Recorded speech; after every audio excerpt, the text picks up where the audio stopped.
Well, what do you know? LinkedIn is down, but you know what? YouTube is here. It's alive and well. So, hey, look, let's just talk about hard money real quick.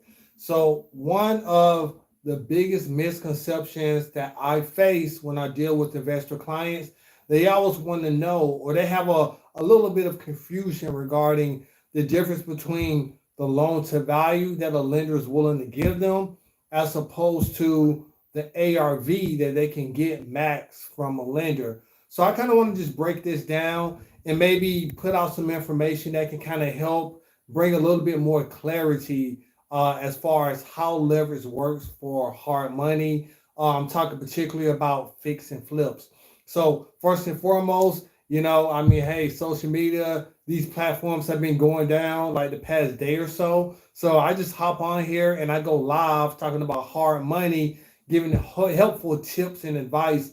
Now, I know yesterday Facebook and Instagram went down, and I pretty much just went over basic info regarding hard money, what it is, what it's utilized for. So I'll just go and briefly recap what I spoke about yesterday briefly. So hard money is capital that comes from the more private sector. It's not money that you go to a Wells Fargo or Bank of America to get.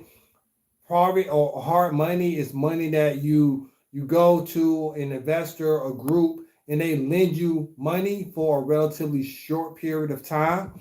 And with that capital, you're paying interest only. Typically, it's going to be higher interest rate, 10 to 12%. And they're going to allow you to quickly acquire a property, renovate it, and then hopefully you can get a tenant in place and rent it out, refinance, and repeat the process. Or you can sell the property for high profitability.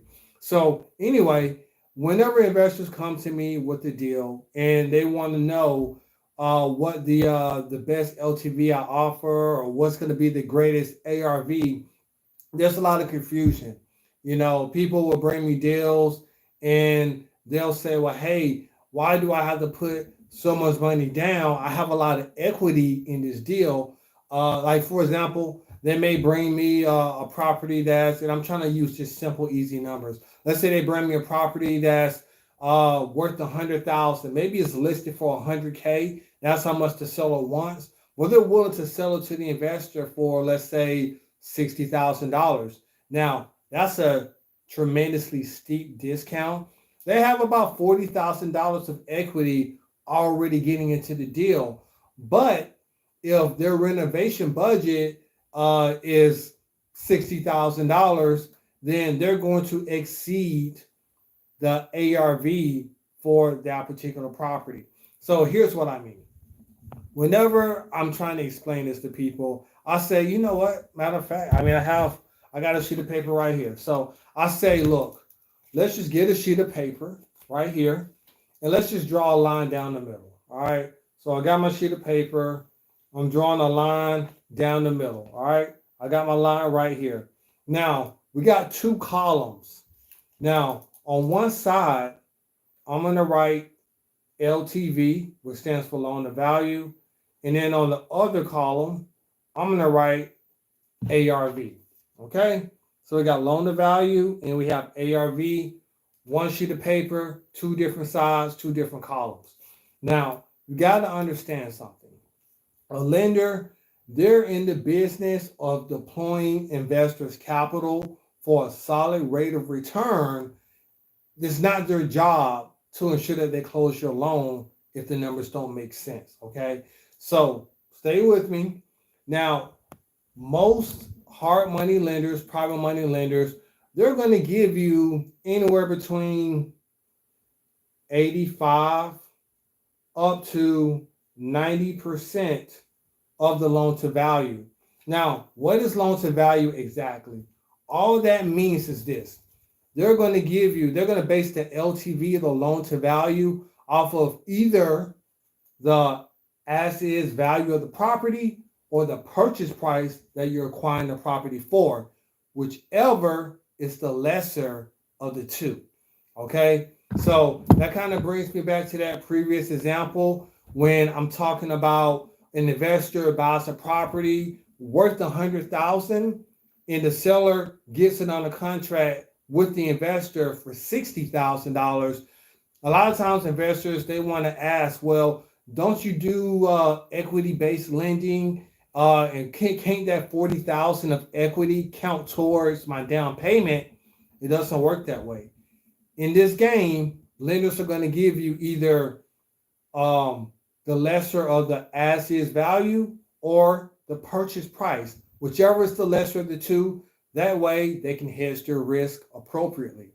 So you're going to get 85 to 90% of the loan to value, whichever is lesser of the as-is or the purchase price. Now, you got to understand something. And this is where there's a lot of confusion. But lenders, especially the more institutionally backed nationwide lenders, they're going to give you a lot more leeway as far as ARV. The more local guys who maybe only lend money out, in certain regions or certain states, they're going to be a lot more conservative with their numbers. So you're going to see anywhere between 65 to upwards to about 75% of the after repair value. Okay. So you're looking at, when you look at this sheet of paper here, hopefully this isn't backwards, it's readable, but you're going to have the loan to value anywhere between, and this isn't always going to be a set number. Some lenders may drop it down to 70, but this is assuming you're an experienced operator, strong credit, and you're bringing a strong deal to the table. You're looking at 85 to 90% loan to value, not to exceed 65 to 75% of the after repair value. Now, I want you to keep in mind, when it comes to the ARV, this is going to be based off of your purchase price or your acquisition cost and your renovation budget together. Whenever you have your acquisition cost and your rehab, you're going to conflate those two. You're going to bring those together. You're going to add those together. You have to ensure that the total of your acquisition and your rehab does not exceed the certain amount of ARV that your lender is willing to lend on. Now, I want to say something else.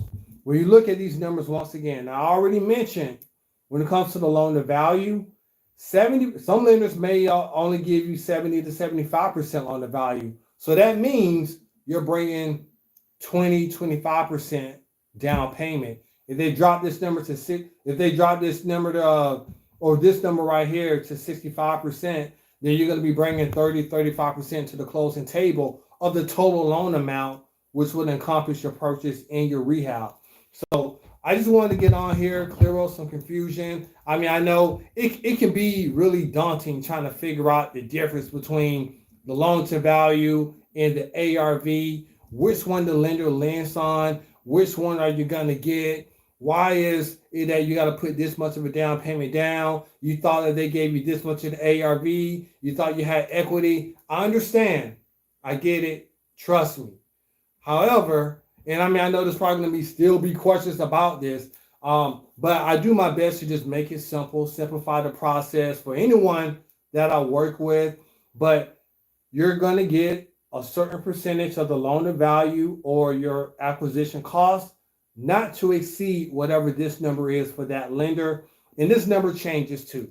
One other thing I'll throw in here is if you are a much more experienced investor, meaning you have 5, 10 plus deals under your belt, you're, a great operator, you have strong credit, you have a proven track record, well, you're going to get more leverage. You're going to get more leeway. A lender's going to more than likely be happy to go up to 70 to 75% after repair value for your particular deal. However, if you're a newer investor, you have maybe a low liquidity, maybe you have decent credit, but you just don't have any deals under your belt yet, and you don't have a proven track record, then that's when you're going to see the lower leverage in play, if you will, because that's just to mitigate and hedge risk due to your lack of experience for the time being.